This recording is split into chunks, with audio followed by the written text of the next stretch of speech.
바로 시작하겠습니다. 자, 우리가 학원가 좀 돌아다니시다 보면 너도 나도 대치동 하잖아요. 부모님들이 뭐 하나하나 검증할 수도 없고, 사실 이 업계에 오래 있다 보면 대치동에 누가 있는지, 뭐 목동에 누가 있는지, 누가 어떤 인강을 찍었는지 사실 이름 보면 다 알거든요. 사실 대치동에 디귿도 모르시는 분들이 이제 대치 뭐라고 할 때 제가 약간 좀 하더라고요. 제 잘난 척 같지만 일단 네이버에서 이제 제 이름 정여름인데, 이제 정여름 치시면 제가 어떤 영어를 가리키고 있고 이제 어떻게 살아왔는지를 정말 솔직히 써놨거든요. 저에 대해서 좀 가볍게 좀 시간 있으시면 저 검증 한번 해주시면 좀 좋겠습니다. 저는 요새 요즘 근황이 있죠. 강남 대치동에서 이제 메가스터디에서 대학생들 그리고 고등학생들을 가리키고 있고요. 좀 제 잘나는 척 같아서 좀 조심스러운데, 이제 제 나이에서 이제 저보다 더 많은 경력과 이런 커리어나 실력을 사실은 좀 찾기는 어렵다고 생각됩니다. 재수없으시죠? 자, 그래서 더 재수없네요. 대치동 강남에서 영어를 가르치고 실제 내신 시스템을 선도하고 있는 건 바로 저라고 말씀드리고 싶습니다. 자, 그러면 이제 고등영어, 중등영어 차이점 이제 많이 느끼시고 있잖아요. 맞죠? 이미 지문도 너무나 늘어났고, 지문을 다 외웠다고 치더라도 지문에 들어있는 단어가 선지에서 또 패러프레이징이 되고, 한글 해석을 읽어도 무슨 말인지도 모르겠고, 이미 경험을 하고 있는 부분이잖아요. 자, 그리고 이미 이것도 경험하고 있는 부분이잖아요. 보시면 중간고사 98점, 91점인데 석차는 무려 64등이 차이가 나버리는, 얼마나 경쟁이 촘촘해요. 자, 그리고 고청고는 이제 2023년도 기준으로 제가 정리해봤는데 1학년 때는 평균이 67입니다. 그래도 괜찮죠. 표준 편차가 20점이네요. 그러면 시험의 난이도는 적당했다는 거죠. A등급을 맞는 학생은 20%인데 2등급을 맞는 학생은 39%네요. 상위권도 많은데 하위권도 많네요. 2학년으로 넘어가 보겠습니다. 세상에. 평균은 59점이죠. 절반을 맞는 학생들이 50%뿐이 안 된다는 거고, 편차는 22점 더 늘어났네요. 근데 재밌는 게 A등급은 15%인데 2등급이 54%가 됐네요. 어떻습니까? 기존의 중위권, 중하위권을 머물렀던 학생들이 모두 다 이 구간으로 빠졌다는 겁니다. 그 1년 동안 제대로 영어 공부를 못했고, 영어를 어떻게 해야 되는지 제대로 이해를 하지 못했기 때문에 상위권 아이들에게 밀려나고 버린 겁니다. 여러분들도 아시겠지만 1등급과 2등급, 전교 14등 안까지는 정말로 견고합니다. 어떻게 보면 한 번 1, 2등급을 맞는 학생들은 3년 동안 1, 2등급을 맞습니다. 한 번 5등급 밖으로 떨어진 아이들은 계속해서 5등급 밖으로 떨어집니다. 고청고 시험 보시면 알겠지만 문제 난이도가 그렇게 어렵진 않습니다, 사실은. 근데 제대로 배운 학생들은 상당히 꿀을 빨고 있는 거고, 제대로 못 배운 학생은 계속해서 점수가 밀려나가고 있는 현실입니다. 자, 그러면 제가 이렇게 위기를 말씀드렸는데 어떻게 접근해야 될지 제가 또 말씀드려야 되잖아요. 들어가기 전에 제가 꼭 이 전제를 말씀드리고 싶은데, 1등급과 2등급을 사수하는 아이들의 특징이 있습니다. 1등급과 2등급을 맞는 학생들의 특징은요, 모든 지문을 다 암기해 갑니다. 근데 3등급 아래 친구들은 이렇게 말합니다. 저는 암기가 할 필요가 없어요. 저는 이해 위주로 공부해요. 이상하죠? 정작 1등급을 맞는 아이들은 모든 지문을 다 외워가는데 3등급 아래 친구들은 본인은 이해 위주로 공부하겠답니다. 자, 1등급 아이들은 이해를 못해서 암기를 하냐? 아닙니다. 이해 플러스 암기를 하는 겁니다. 왜냐하면 짧은 시간 안에 시험장에서 빠르게 반응해야 되기 때문입니다. 여러분, 내신은요, 수능이랑 다른 게 미리 시험 범위를 주고 시작합니다. 시험 범위를 주고 시작한다는 게 뭘 의미하냐? 네가 한 달 동안 외울 수 있을 만큼 외워봐라고 선생님이 선전포고하는 겁니다.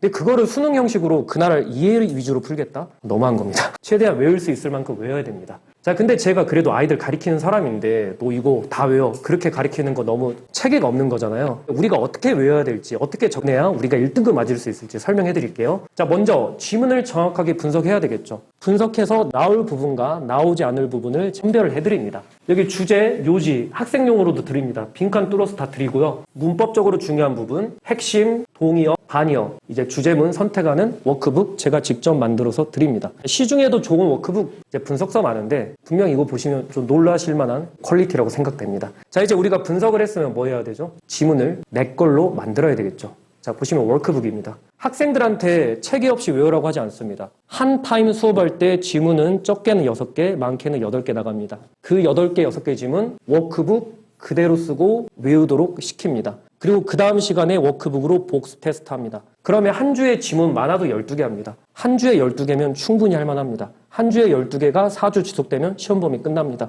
그리고 나서도 2주 남습니다. 계속해서 워크북 통해서 지문 흐름 확인하고요. 그리고 나서 좀 눈썰미 좋으신 부모님들 바로 눈치채셨을 수도 있는데, 조지 루카스가 연달아 계속 나오고 있죠. 같은 지문입니다. 같은 지문인데 8개의 다른 유형을 계속해서 배치해서 40문제를 연달아 풉니다. 문제를 풀면서 외울 수밖에 없습니다. 저는 지문을 섞어서 푸는 거 별로 선호하지 않습니다. 제가 이 시스템을 도입하고 나서 아이들의 호응이 정말 좋았어요. 40개 문제를 똑같은 지문을 연달아 풀면요, 아이들이 무슨 말을 하냐면 토 나올 것 같다 그래요. 똑같은 거 계속 읽어야 되니까. 근데 어떡합니까? 이러면 다 외워져 버리는데. 이렇게까지 하면 제가 3등급 약속 드리겠습니다. 저는 거짓말 못 하겠습니다. 학생들마다 개인 수준 차이도 있고, 그리고 개별 능력이라는 것도 있고, 그날의 컨디션이라는 것도 있는데, 이거 한다고 무조건 2등급 가는 건 아닙니다. 근데 적어도 제가 3등급은 약속 드릴 수 있습니다. 자, 보시면 이제 학생들이 저한테 보냈던 그런 이제 문자들인데, 이분은 또 성인 학습자입니다. 가슴이 좀 찡하죠. 실은 주 1회반도 있는데, 주 1회반 5회 듣고, 뭐 난생 처음 받은 성적이라고 막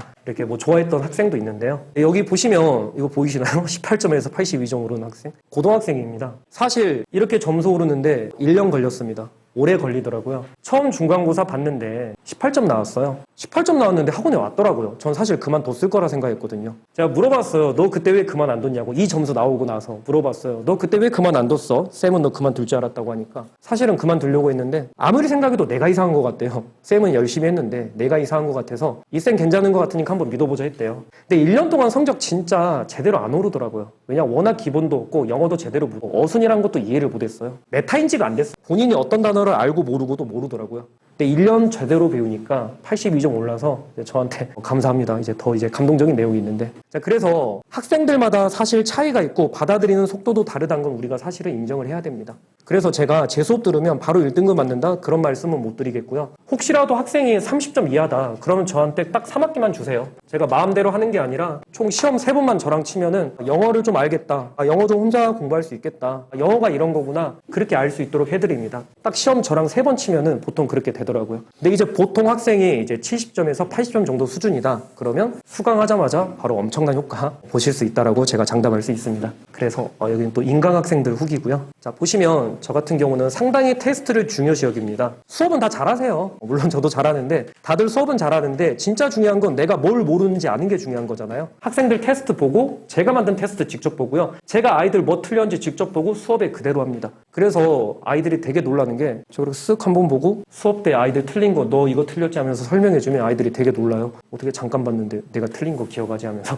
그리고 수업 내용 개별적으로 부모님들에게 전송해드리고요. 내신 컬이고요. 자, 근데 이것 꼭 말씀드리고 싶어요. 저희 결국은 영어 배우는 거잖아요. 저는 내신 영어를 넘어서 제대로 배우면 나중에 어른 돼서 시간과 돈 엄청 아낀다는 주의거든요. 왜 우리 학생들 지금 맨날 끊어읽기 하고 직독짓기 하고 그렇게 하고 있잖아요. 사실 이게 대한민국 영어 망치는 1등 주범이거든요. 영어 제대로 배우면 나중에 시간 돈 정말 아낄 수 있어요. 왜냐하면 제가 편입 토플도 가리키고 있으니까 이렇게 말씀드리는 거예요. 혹시 이거 무슨 뜻인지 예측 가능하시나요? 가난한 사고라고 보통은 직역을 하시는데 가난한 사고가 아니라 끔찍한 사고입니다. 영어를 잘하는 사람은 이거를 보고 뭔가 안 좋은 일이 벌어졌구나 라고 생각을 하는데 한국식 영어를 배운 학생들은 가난한 사고? 누가 가난하나? 이렇게 생각을 해버립니다. 의역을 잘하셔야 됩니다. 영어 프랙티컬 잉글리시를 제대로 구사하는 쌤한테 영어를 배우면 이런 의역적인 측면이 상당히 강해집니다. 자, 결론은 이겁니다. 영어가 어려운 이유? 첫 번째, 어휘를 제대로 몰라서입니다. 거의 이 부분이 문제예요. 이 문제죠. 어휘를 모르고 그 다음에 구문을 알아야 됩니다. 근데 구문도 제대로 모르는데 보통 학원에서는 뭐부터 하죠? 독해랑 문제풀이부터 열심히 하죠. 보통 학원 가면은 EBS 문제 풀고 객관식 문제부터 풀고 있잖아요. 근데 여기에 대해서 집중적으로 공부하고 여기에 대해서 집중적인 교재가 있고 여기에 대해서 아이들의 약점을 커버해 줄 수 있는 교재를 가진 쌤들이 있나 하면 저는 좀 약간 암울한 것 같더라고요. 그래서 공부를 아무리 해도 안 되는 친구들 제가 정말 여러 번 상담해봤는데 결국은 사실 이 부분이 막혀있는 거거든요. 이 부분이 막혀있는데 계속 문제풀이만 열심히 하고 있는 건 아닌가. 한번 좀 자체 진단을 좀 해보셨으면 좋겠습니다. 자, 그러면 이제 오늘 또 이렇게 오셨으니까 제가 또 뭔가 또 드려야 되잖아요.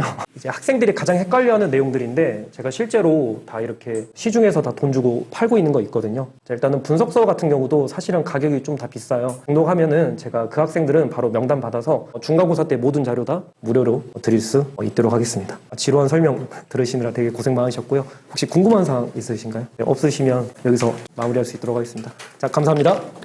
네.